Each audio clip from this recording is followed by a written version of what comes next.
Hello everyone, it's Cute Bunny here.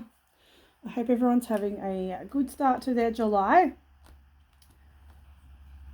So I'm going to do week 2 extra cash stuffing. No, week 1. Week 1 extra cash stuffing. Okay, so we have, there's $100, but 5 of it is in change for my no spend days later in the month, and there should be 95 in cash in my hand. So 20, 30, 40, 50, 60, 65, 75, 85, 95. So it's 95 now. All right, so starting with that, we're going to pop in. The first 20 is going into my superannuation, which is my retirement account.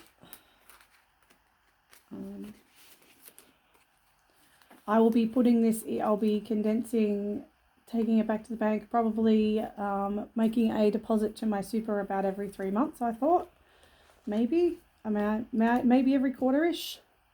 So there's currently 20, 40, 60, 70 in there. If we add the 20, we now have 20, 40, 60, 80, 90. So we have enough to cover one more, but we're just short $10 on the other one. So I'll pop this up here, you can see it. So these are $25 each.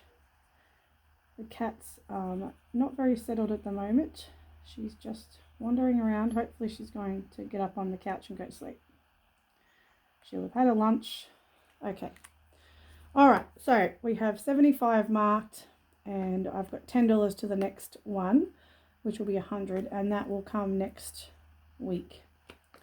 Trying to do $20 a week at the moment while I can. If situations get better, then I can start adding some more savings to other things as well. But that's where we're at the moment. I know this green will smudge, so we'll hold on to that for 2 seconds. We're going to do my cash purse. So Tracy, I did all the rest of this last night, and lo and behold, I was vacuuming just before, and I found a little zipper pull, which I presume was supposed to be for this purse. Did not have a clue that it had fallen out, and obviously this little zipper thing had fallen, so I just went and got my jewelry pliers and clamped that together, so I now have my zipper back. So I'm actually really happy about that. Now I've transferred everything to this purse last night. I have RFID protection on my cards because I don't like non-RFID purses. So I've gone from an RFID purse to this, and now I've got my RFID covers. I just got them off eBay. And I've just left all of the unidentifiable cards obviously at the front, and my other ones are all covered in at the back as well. And I've got all my envelopes set up and ready to go. I even made a SodaStream one.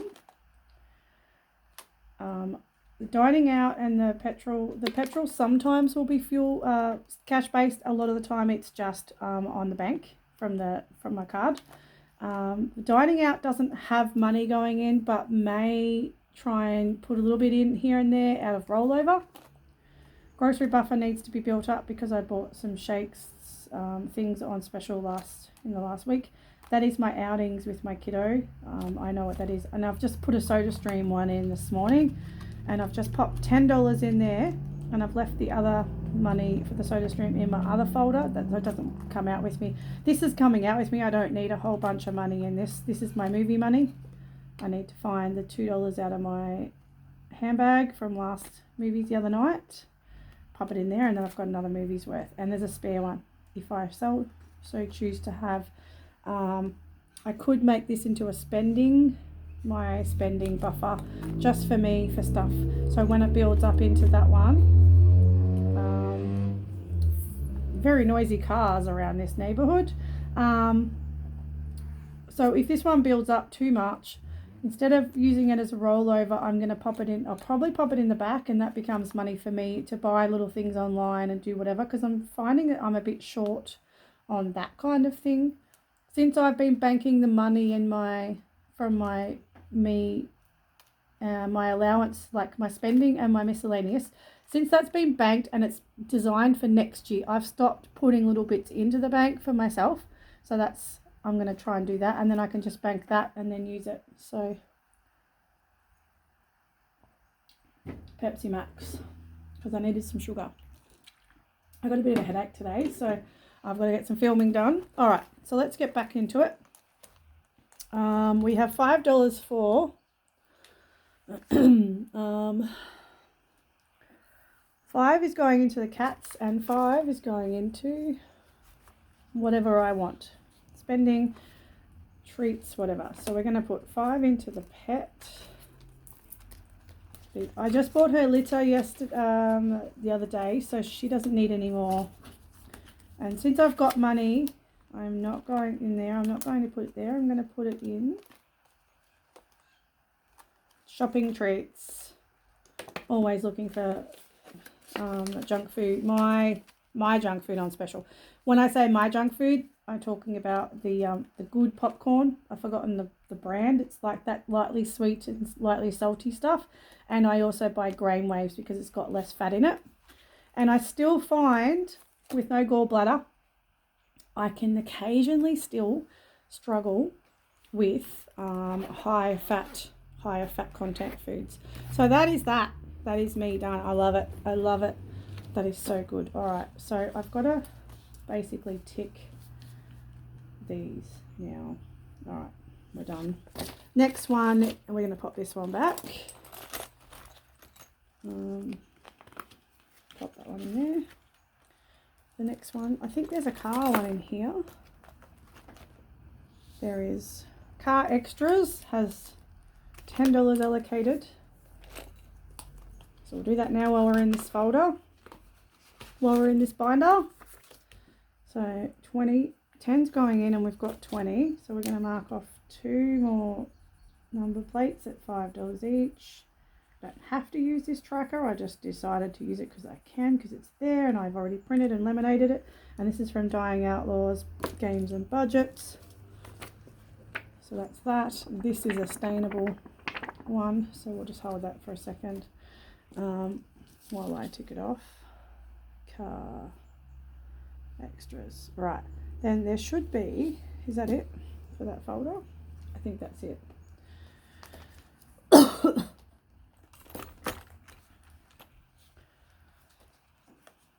It'd be really nice when some extra money comes into some of these other envelopes. All right, we've still got a little bit of a mark, but it's not going to hurt the money, is it? All right, nothing in there yet, obviously. What I would like to do also, there's 3 scratch offs, and there is a $500 challenge. Ideally, I'd like to just start stashing a few dollars in, a few, like, bit of change here and there from whatever, and then eventually just scratch them off as I go later on, and then it can be added to any of those categories. I suppose a bit like a game day at some point, but anyway, it's going to take a while to get any of that, so we're right. Now, calendar 1, and we'll do them, I think I'll do the rest of them in order. Oh, I love that bunny. So many cute bunnies. I'm feeling very blessed with all these beautiful people sending me cute things, beautiful things. All right, so I'm adding $10 for the autumn challenge and $10 to calendar 3. Can't believe we're in the 3rd quarter already, guys. Second half of the year, that's insane. 5, 255, 750, 10. I'm well and truly ahead here, but what I might do is when I get all that done, I might actually be able to do bonuses this time, and then if that's all done and this is all done, I can just put my money into something else. But I think this is the only money I have dedicated for the month into these challenges. So the fact that I'm ahead is actually really still helpful. I think I've only got the $20 a month in my extra cash stuffings for designed for this particular thing. So I'll be all right. The good news is we'll be fine. So that's 10, 15. And then we have 255, 750, 10, 1250, 15. So we have 15 for each. So we should have $30 all up, and we do. 10, 20, 25, 30. All right, awesome. So that's going super well. Really happy with how far ahead I am already on that. That will be finished well before the quarter. The autumn one will be finished well before the quarter. I think the other one will be finished too. So that's those two. 1, 2 done. Awesome. We've got camping extras and health and tinies. So this $10 going to tinies in 5s. That will be put aside over there for later in the month with my Christmas and July tinies. So that's that one. And we have to find my health and my, I think we've got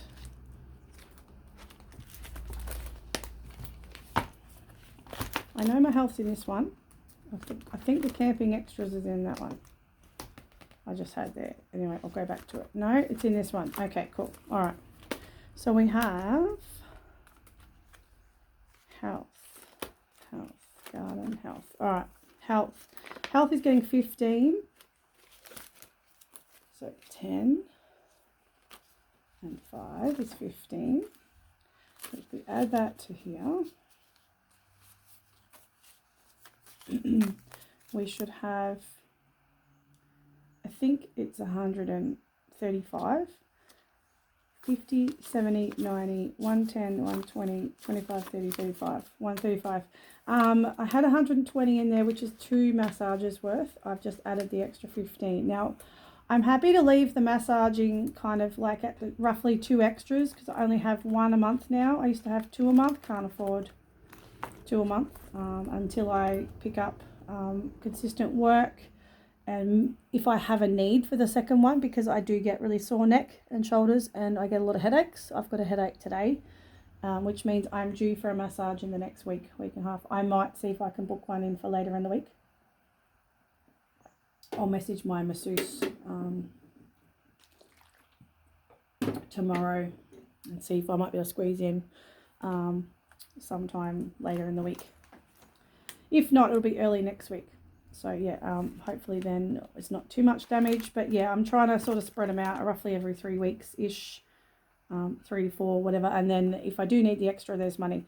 The extra money for these will be put toward, for this envelope will be put towards prescriptions and things like that, and any like gaps in like health appointments and stuff, because I do a lot of health appointments that need like a small gap paid or whatnot. It is covered in my bills account, but if I can cover it out of here, well, let's do it, hey? Might as well. And then obviously also like supplements and things like turmeric for my shoulder, vitamin C or multivitamins, something to keep me healthy, stuff like that. I also have to take antihistamines because I get really itchy. I have issues with that, especially winter. Winter is always the worst for my itchiness. It flares my itchiness up. My daughter's the opposite. She gets more issues in spring and summer. So I find mine are worse in winter. All right, and 10 in camping extras, and according to me, that's it. That's done. Okay, so we've got 10 going in, and we've got 1 crossed off, 10, 20, 30. And they're $10 each. This is from Ladybug Budgets Australia. That's $30. Awesome. So that's going to build up very slowly, but I've always got something that I need to buy for camping. I there's always something you need, like that you've always got in mind to have to get. Now I do need to get a sidewall for my inflatable shelter, but they're really hard to come by because they were a fairly new model when I bought them. When I bought it mid to end of last year, and I got 2 sidewalls when I bought it, but I can't afford the other sidewall. They're expensive. It's like not a cheap shelter, but it's a great shelter. But yeah, they're hard to get a hold of at the moment. I haven't been able to get them for 6 months plus. Now I don't have the money for it, so I decided to, inspired by Ladybug, which is why I've decided to do her challenge for this. She's got like a camping replacements or something as well, and I thought I might follow her lead and do it this way rather than trying to find the money elsewhere like I always do. At least if I've got start of money, I can start with some of this. I can use a little bit of that if I need it. That's what it's there for, so that's good. I don't need that. I do need it. It would be helpful because currently the rain gets in under one side. I usually do one that way and one that way, one at the back and one side, and the rain will usually come in the other side. No matter what you do, whichever way you go, you're always going to get that rain coming in sideways, and it's really annoying. And it means you get wet and you have to keep everything dry, and if they're batteries that can't get wet, which is most batteries, you know, you're stuck. I do have a battery that's weatherproof now, so I should be okay in the future, and not have to necessarily run and freak out. And my solar panels are water resistant, so they should just withstand a bit of a rain shower. Normally I would just go put them in, but I can't be bothered dragging them in and out all day. So they will withstand a bit. They are IP rated, but not fully waterproof. But most portable panels are not. So anyway, that's that done. I think so according to me, that's all done. Everything's got a tick. So that's great. The other $5, as I said, is going to my no spend challenge, and that's in there. Which will be done later in the month, and that's it. So it's it feels like when I do this, like there's a lot of money going into other things, but at the end of the day, eventually, very soon, hopefully in the near couple of months, I'll be able to start fully funding. I'm hoping I can start fully funding some stuff. I do like my gifts has like $50 to go minimum, and maybe a tiny bit more. And then next year I'm dropping that. I've already discussed with my daughter, and I'm pretty sure I've mentioned it before. I'm going to drop the money that I spend on her and she spends on me next year, so I can actually start fully looking at having that fully funded early in the year next year, hopefully. That'll just, the laundromat will tick over. The replacements is barely started. Again, that's going to be for appliances and whatever I might need replacing over the track. And I want to get this fully funded in the next couple of months. Christmas is ticking over. Tax will be paid in my bill when I get it. And I obviously need to start saving for the sofa. There's the hole over there on my chair is starting to get bigger and bigger, and it's going to end up being like a disaster. I'm trying to decide, am I going to try and put a patch on it? I haven't really decided how that's going to look yet. I don't really want to put tape. I could put tape, but it's going to look crap. It's going to feel crap. Can't really do an iron-on patch, I don't think, onto a couch that's broken, and I don't think I'm going to be able to sew it. So I'm not sure how I'm going to fix it, but it's my chair. So, and it's the one that gets sat in the most. I can probably put another blanket or something to sit over it, but again, eventually it's just going to wear out. So yeah, that's the very early stages. And as I said, I wish I could get a cheaper couch without having to worry about you know, them not posting to my address, which is really annoying. But anyway, I'll have to keep looking and seeing what's suitable, and I'll be looking at charcoal or some sort of grey or black. I'm trying to move away from all the brown things. When I first moved into this house, it was fully brown. It was like Mr. Bean wallpaper, as I described it, on the walls, white and black, brown and cream wallpaper, like Mr. Bean's room in his shows, and yellowy vinyl on the floor. I got the kitchen renovated 8 years ago, sometime since I bought the house. I had a leak in the kitchen. I had half of it covered on insurance and the other half I had to pay for because it was only the bottom part that was covered in insurance, and I needed to redo a whole kitchen. It was an old kitchen, old crappy, broken doors, yellow, the whole thing to the roof. Just ugly, old. It cost a fortune. The kitchen's much nicer now, much more functioning, obviously. And as soon as I got a chance to renovate, I went no brown, no yellow, nothing. I'm going charcoal, grey, charcoal black, black, yeah, all those kind of colours. So my kitchen is grey, black and white. Nice classic colours, and they don't go out of style. And then I've got colour. I've put colour in my kitchen. So I have green, light greens, and purples in my kitchen. My toaster and kettle are purple, and I have a green Kenwood and green little things that I put my tea and coffee in, and I've made little green and purple doilies with little like a it's not kind of a cream, it's kind of an off creamy colour, slightly different to cream but nicer than cream. Little, yeah, like little things, decoration with the kitchen. So yeah, so that's what that is. All right, enough of me yabbering on. I will head off. I've got some more filming to do today, and my daughter wants me to take her out to the supermarket later, so I will go get all that done, and I will talk to you guys in the next video. Bye.